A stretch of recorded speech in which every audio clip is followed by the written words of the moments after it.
Yo, what's going on, y'all? 805 Just here, the real Capri Sun, Mr. Cranberry Funk, the Prince of Patagonia, the Commodore of the Coast Guard. I still have all my wisdom teeth. Don't get it twisted. Don't be confused.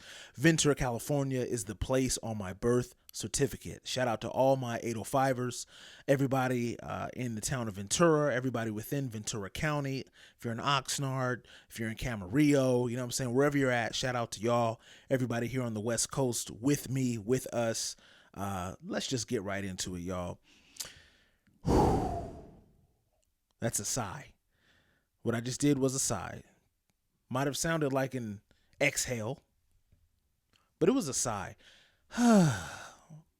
You're probably wondering why I'm sighing. I'll explain. The NBA season is over. The NBA finals came and went.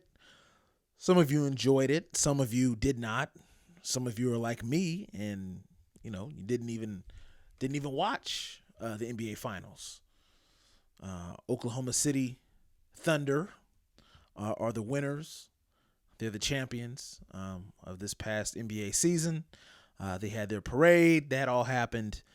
We moved on, right? The NBA draft happens. Not too many big surprises. Cooper Flagg out of Duke.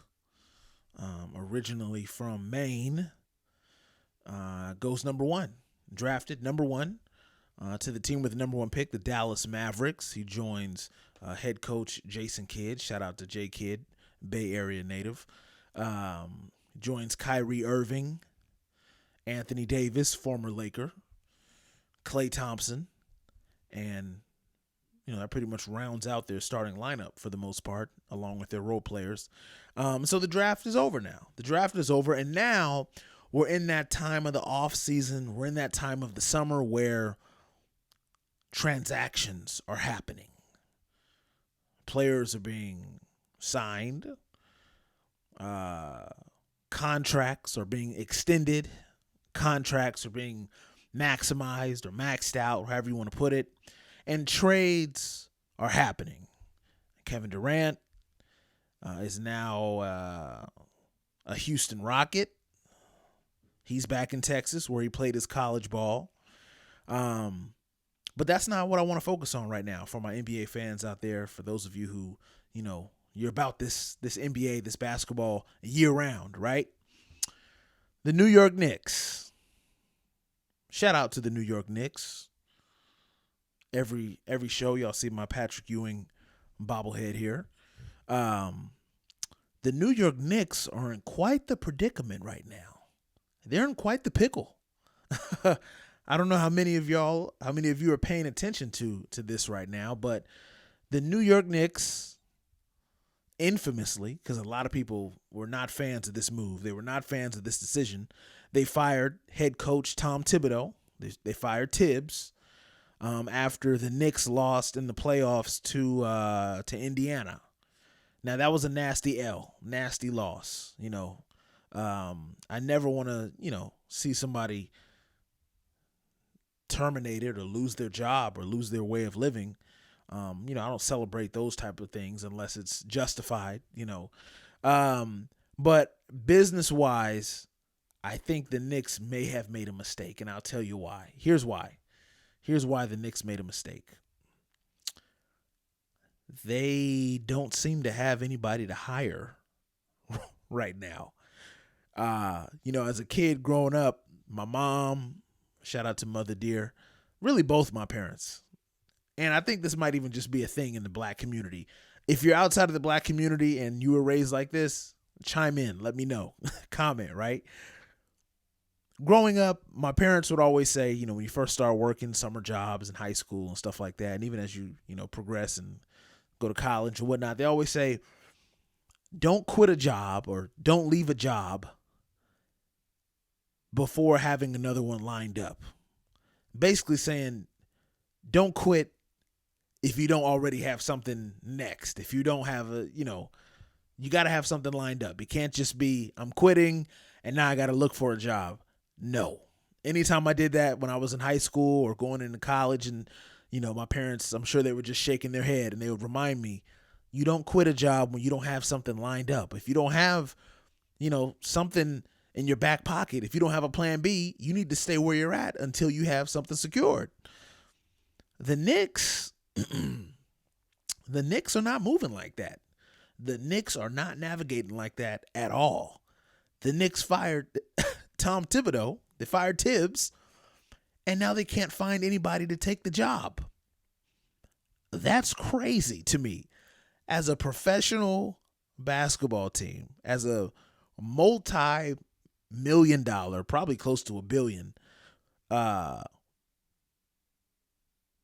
professional sports team, specifically in the NBA, the National Basketball Association, you fire your head coach after, getting kicked out of the playoffs in the Eastern Conference, and you don't have anybody to hire after you fire him. It's almost like you should have just kept that head coach who got you that far if you didn't have any plans. Now, before anybody brings it up, I am aware that I was in support of that decision. I still am. However, if I worked for the Knicks, if I worked for any sports team and I was in the front office, I was an executive or something like that, I would never be on the side to fire somebody or let go of somebody and we don't already have a plan B or we don't have somebody to take that job. So in hindsight, that was not a good decision for the New York Knicks. And now they're scrambling. They're calling every team whose head coaches are secure, whose head coaches, they're calling to get permission to speak with certain head coaches. And these coaches are like, nah, I'm good. Like, I'm comfortable where I'm at. Or the owners of these teams and the people in the front office, the executives at these teams are saying, no, we're not giving you permission to talk to our head coach. Go somewhere else, scram, basically. Go fishing somewhere else. We don't want our head coach leaving our team to go coach in New York for the Knicks, right?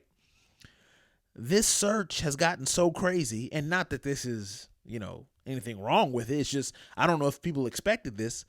The Knicks have gone after Don Staley. If you're not familiar, Don Staley, former professional basketball player. She played in the WNBA.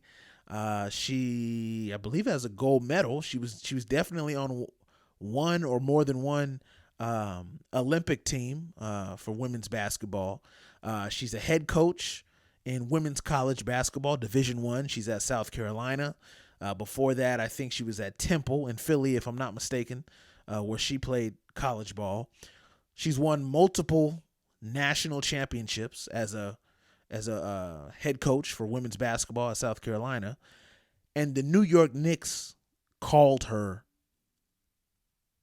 to offer her a job, basically. The New York Knicks called Dawn Staley to offer her the head coach position of the New York Knicks. Now, before anybody gets upset, I don't have a problem with that happening, right? I don't have, I'm not sexist. I don't have an issue with that, right? But it just goes to show you that the Knicks have run out of options in the NBA. They're not even going after NBA head coaches anymore or coaches with experience in the NBA. They're now at the college level. So it's not even an issue that they're reaching out to a women's basketball coach and Don Staley. That's not the problem. The problem is they've dug themselves into a hole because they fired somebody and they didn't have something concrete. They didn't have a plan to fill that position after they fired Tibbs. So the Knicks are not in a good spot right now. They got so much talent. They got so many great players. They made it so far in the playoffs this past season, and they don't have a coach right now. They got a bunch of assistant coaches. They got Jalen Brunson's father, who's an assistant coach with the Knicks, but they don't have a head coach yet. And we are in, June? We got a few more months, and time will go by fast. Speaking of time going by fast, just a real quick, segue. Maybe not a good segue, but whatever. Speaking of things going fast, my wife is pregnant again, y'all. Yes, again. I know. Our oldest daughter just turned 1. Shout out to Jazzy. Jazaniah just turned 1 a few months ago, and just last weekend we found out that my wife is pregnant. We are pregnant. So got another baby on the way, you know what I'm saying? So just to slide, just to kind of add that to the conversation, since we're talking about things taking a while. It'll take around 9 months, but, because I've done this before, we've done this before, and any parents out there, the pregnancy goes by fast. So either way, I'm excited. I'm looking forward to it, the experience and the process. We don't know, if the baby's a boy or a girl yet. I think another girl's on the way, so we'll see what happens. But anyway, we're at that point in the NBA offseason where the draft just happened, trades are happening, and summer league will be happening soon, where these new rookies will develop and players wanting to make NBA rosters. And then we'll be right back into the swing of things with the next NBA season, with the 2025-2026 NBA season. So the Knicks need to figure it out.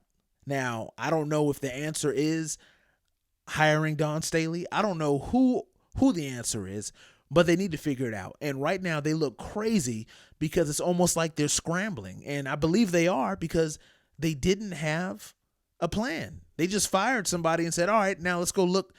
Surely somebody will want to coach the New York Knicks, one of the most valuable, most profitable teams in all of sports, that happen to play in one of the most iconic arenas in the country, if not the entire world, Madison Square Garden in New York City, the Big Apple. Yeah, they messed up. So we'll see what happens, y'all. I'm curious to know what y'all think, of course. So feel free to comment below, or even hit me on Twitter and Instagram as well. But that's crazy. The Knicks don't have a head coach. Everyone's turned them down. They're getting dubbed. Everybody's saying no. And what do you do? So we'll see. I don't see Don Staley taking that job. Why would she want that job? She's an excellent coach in women's basketball. She's won multiple chips. She's got multiple rings, multiple national championship trophies in the NCAA. She's getting paid well, I'm sure. Why would she want to step over into the NBA and have to deal with that? I don't think that's happening. Anyway, I appreciate y'all. For those who are subscribed to the channel, I really do appreciate it. Thank you. If you're not, don't worry about it. It's no pressure. We have a good time here. You can just enjoy the videos, and you see them when you see them. But as always, like I said, I appreciate y'all, and peace. The gigantic going out of business sale at Circuit City has reached the final days. Get total liquidation prices on absolutely everything, like 25% off notebook and desktop computers. Take a whopping 30% off all plasma TVs, digital camcorders, and digital cameras, including SLR. Save 40% on CDs and DVDs, software, phones, faxes, shredders, and more. Get 50% off all furniture, phone accessories, and select mobile audio. Don't wait until it's over. Shop now during the final days of the Circuit City going out of business sale.